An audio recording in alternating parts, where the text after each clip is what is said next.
اچھا جی، میں آپ کو ایک غزل سناتا ہوں۔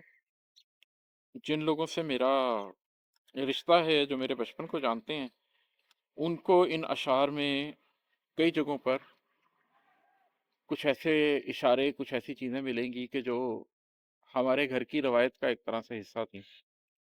جیسے میری والدہ جب منگلا ڈیم بنا ہے تو اس وقت پرانے میرپور شہر میں رہتی تھیں۔ پھر جب وہ ڈیم بن گیا تو بتاتی ہیں کہ ایک مسجد کا مینار نظر آتا تھا جھیل سے باہر، تو اس کو دیکھنے کے لیے جاتے تھے۔ تو اسی طریقے سے آ، چمن میں میری والدہ نے بچپن میں اپنے کچھ وقت گزارا، وہاں پہ وہ کچھ آ، ریل کی جو پٹری گزرتی تھی اس کے واقعات سناتی تھیں۔ اس طرح کی کچھ اور چیزیں ہیں۔ بہرحال یہ میں آپ کو غزل سناتا ہوں۔ یہ ہے کہ میرے بچپن میں ہی تنہائی کیسے اود آئی تھی،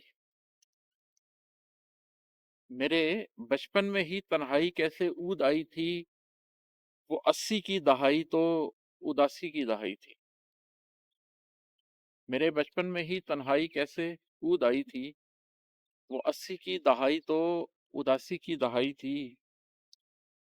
بہت انسان بکھیرے تھے، بہت سے گھر اجاڑے تھے، بہت انسان بکھیرے تھے، بہت سے گھر اجاڑے تھے۔